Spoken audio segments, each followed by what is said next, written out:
بزار اور ترمذی میں حضرت عبداللہ ابن مسعود سے نبی صلی اللہ علیہ وسلم کا یہ ارشاد نقل ہوا ہے، ان المرأۃ عورۃ، عورت چھپا کر رکھنے کی چیز ہے۔ ان المرأۃ عورۃ فاذا خرجت، جب وہ گھر سے نکلتی ہے، استشرفھا شیطان، اب شیطان جو ہے اس کو تاک میں رکھتا۔ واقرب ما تکون من روحۃ ربھا وہی فی قعر بیتھا، وہ اپنے رب کی رحمت سے قریب ترین ہوتی ہے جبکہ اپنے گھر کے بھی کسی اندرونی حصے۔ اسی لیے فرمایا مردوں کے لیے مسجد میں نماز افضل 28 گنا، اور عورت کے لیے گھر کی نماز مسجد سے افضل، گھر کے صحن کی مسجد سے افضل، دالان کی صحن سے افضل، کمرے میں اس سے افضل، اور کمرے کی کوئی بغلی کوٹھڑی ہے تو اس میں سب سے افضل۔ یہ احادیث نبی اکرم۔ عبداللہ ابن احمد ابن حنبل نے زوائد الزہد میں اور ابن ابی شیبہ نے ابن سعد نے اپنی کتابوں میں مسروق کی روایت نقل کی ہے کہ حضرت عائشہ جب تلاوت قرآن کرتے ہوئے اس آیت پر پہنچتی تھی وَقَرْنَ فِي بُيُوتِكُنَّ، تو بے اختیار رو پڑتی، قرآن کے تحت گھروں میں رہو۔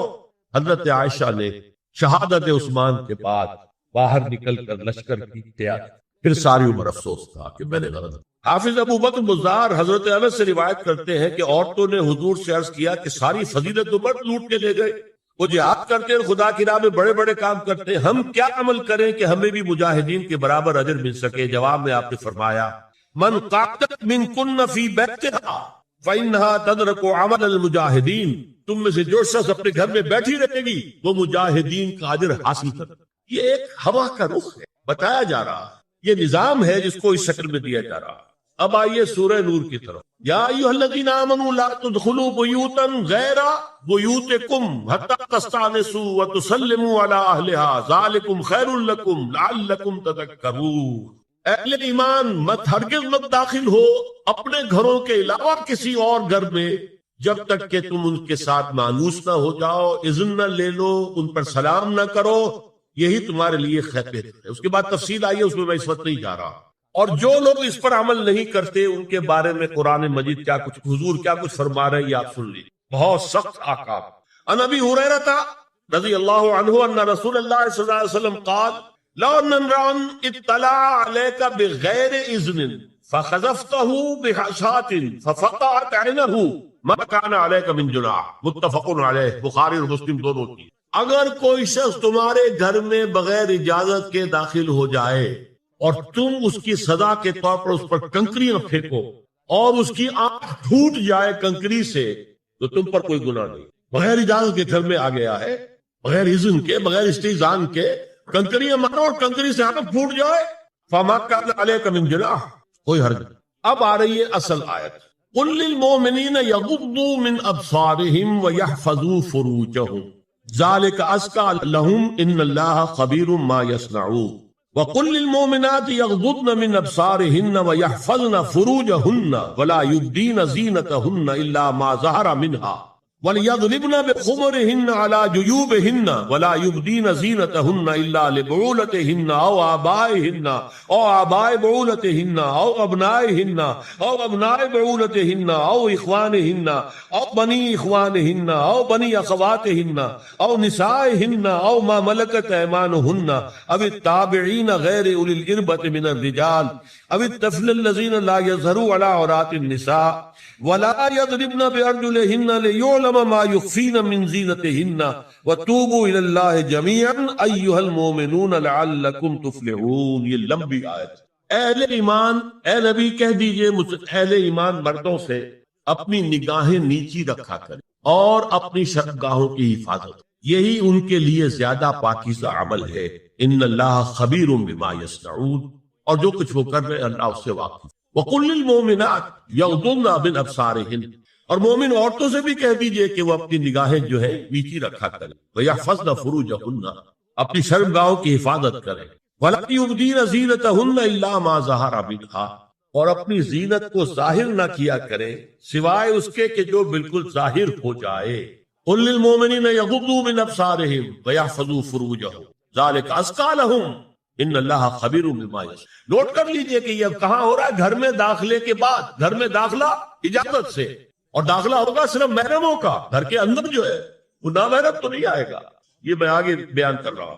وَقُلْ لِلْمُؤْمِنَاتِ يَغْضُضْنَ مِنْ أَبْصَارِهِنَّ وَيَحْفَظْنَ مِنْ فُرُوجِهِنَّ، اور کہہ دیجئے مومن عورتوں سے بھی کہ وہ بھی اپنی نگاہیں جھکا کر رکھیں اور اپنی شرمگاہوں کی حفاظت کریں. وَلَا يُبْدِينَ زِينَتَهُنَّ إِلَّا مَا ظَهَرَ مِنْهَا، محرموں سے پردہ کیا ہے؟ محرموں سے، اس کا نام ستر ہے.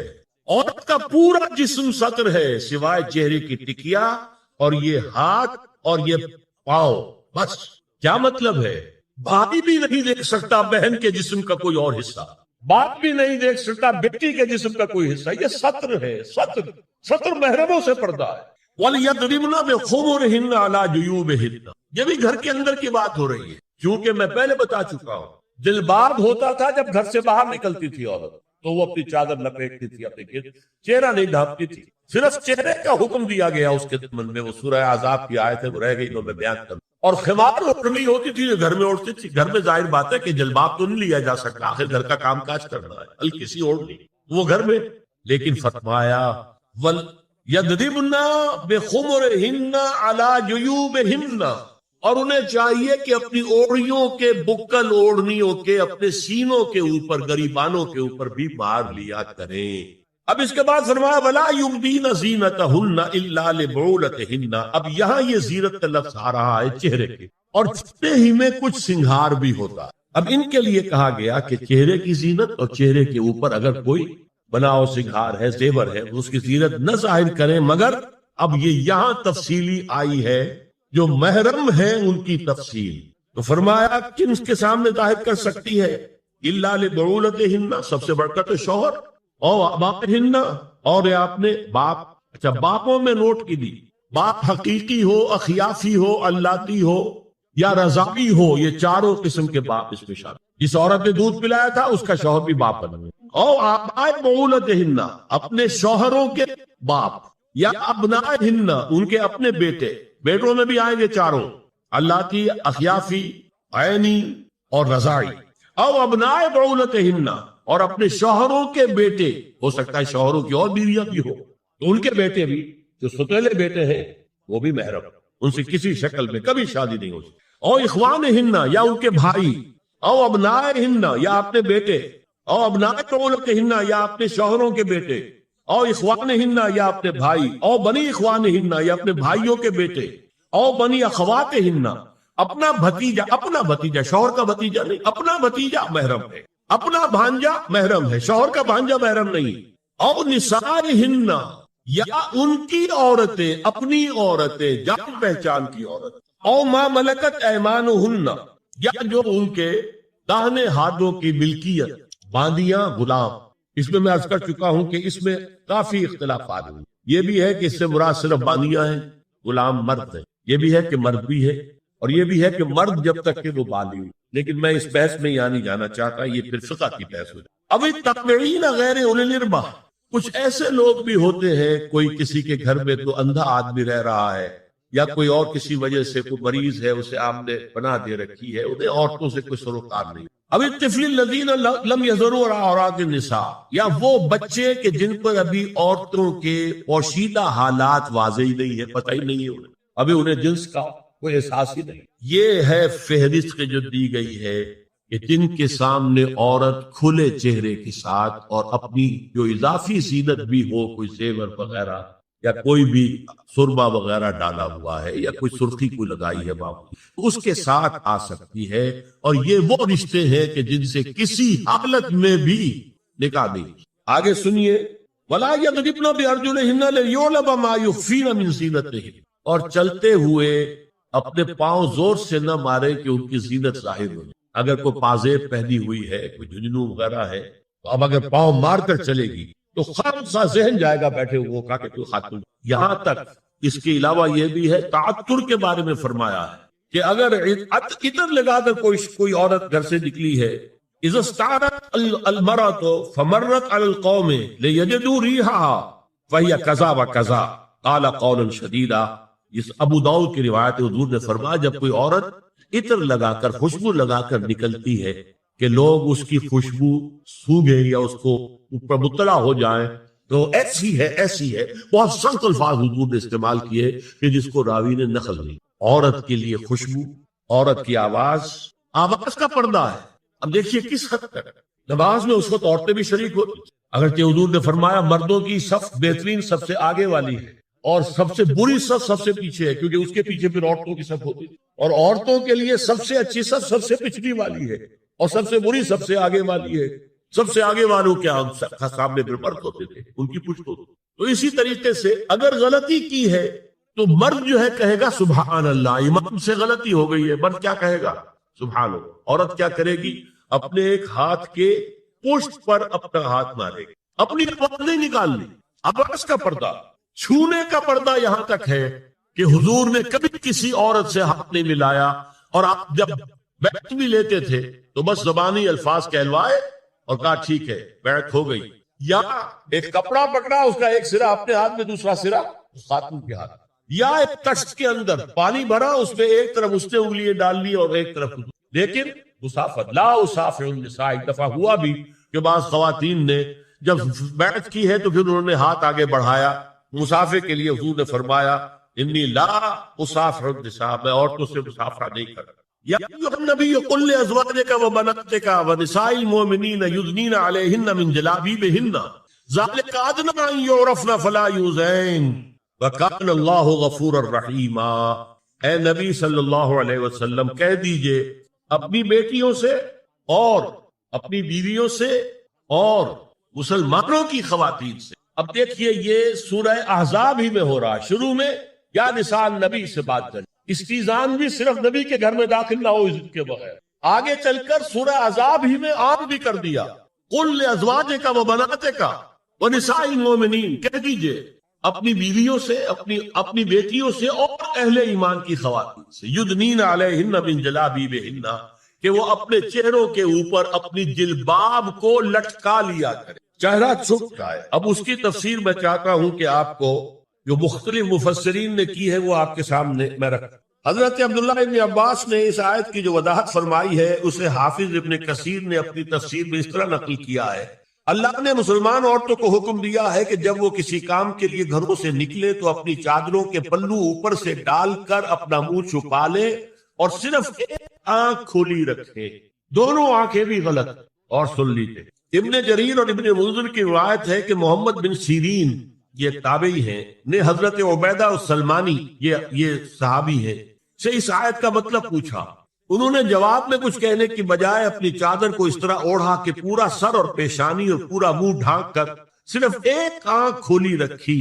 اور سنیے ابو بکر بن عبداللہ ابن عربی نے یدنین علیہن من جلابیبہن کا مفہوم ان الفاظ میں بیان کیا ہے، تغطى به وجهها حتى لا يظهر منها الا عينها اليسرى، یہ عورت اپنی چادر کو پورے وجود پر ڈھانپ لے اور اس طرح چہرے کو بھی ڈھانپے کہ صرف بائیں آنکھ کھلی رہے۔ علامہ حمید الدین فراہی کو نظم قرآن کے فہم میں خصوصی مقام حاصل تھا، انہوں نے حجاب کے بارے میں اپنے ایک مکتوب میں ہاتھ اور چہرہ کھلا رکھنے کو جائز قرار دینے کے موقف کے بارے میں لکھا ہے کہ میری رائے میں نظم قرآن پر توجہ نہ کرنے سے یہ غلط فہمی پیدا ہوئی ہے۔